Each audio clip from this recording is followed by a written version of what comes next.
Morning all of you. हम अपना part 12 बालक अथवा बालिकाएं ये पार्ट शुरू करेंगे।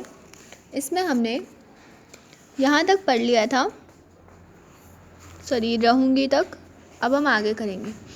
मैं आपकी समस्या का समाधान प्रस्तुत करने का भरसक प्रयास करूँगा।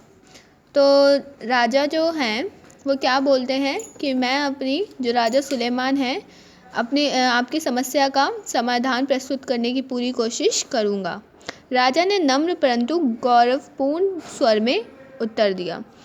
जो राजा ने ये उत्तर दिया था वो नम्र तरीके से दिया था, पर गौरवपूर्ण स्वर में उत्तर दिया। राजा का उत्तर सुनकर रानी ने एक सेवक को 4 बच्चे राजा सुलेमान के समक्ष लाने का आदेश दिया। राजा के उत्तर के बाद रानी सीबा ने क्या किया? एक सेवक को यह आदेश दिया कि चारों बच्चों को राजा सुलेमान के सामने लेकर आओ।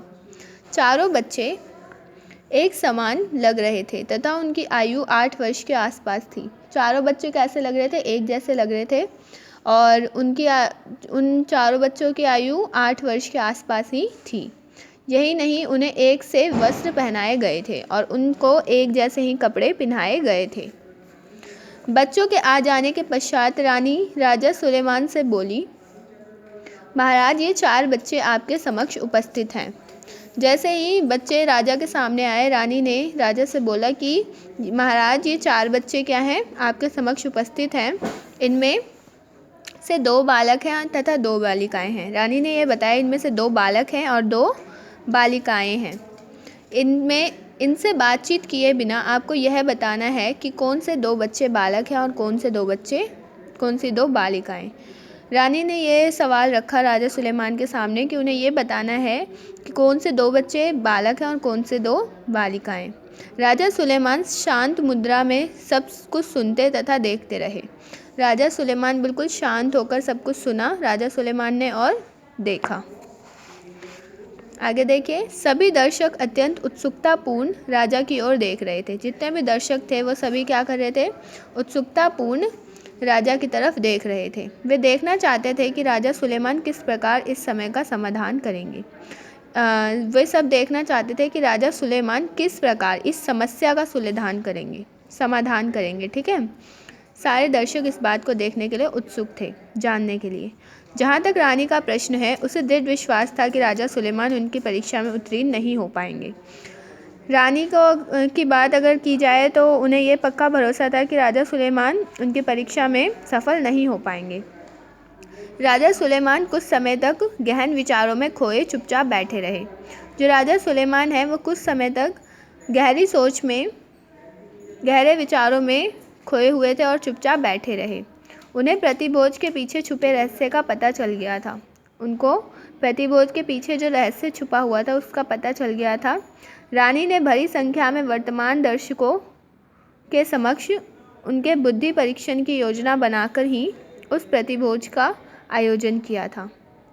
तो रानी ने भारी संख्या में वर्तमान दर्शकों के समक्ष उनके बुद्धि परीक्षण की योजना बनाकर ही उस प्रतिभोज का आयोजन किया था। अतः इस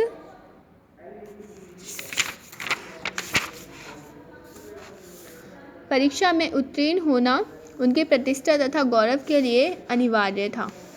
कुछ समय तक गहनता से विचार करने के पश्चात उन्हें समस्या के समाधान की विधि सूझ गई तथा वे उन्हें अपने मुखमंडल पर मुस्कान बिखेरते हुए बोले, अच्छा, तो आपने हमारी मेधा की परीक्षा लेने हेतु हमें प्रतिभोज में आमंत्रित किया है।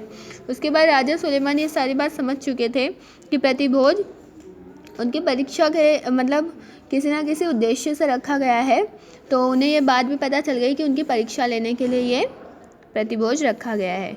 तो वो रानी से पूछते हैं कि क्या आपने हमारी बुद्धिमत्ता की परीक्षा लेने के लिए प्रतिभोज रखा था? तो रानी क्या बोलती है? निस्संदेह। रानी ने निसंकोच उत्तर दिया। तो रानी क्या बोलती है कि हाँ जी, इसमें कोई संदेश की बात मतलब कोई शक की बात नहीं है। रानी ये बिना निसंकोच मतलब बिना किसी संकोच के, बिना रुके ही ये आंसर देती हैं।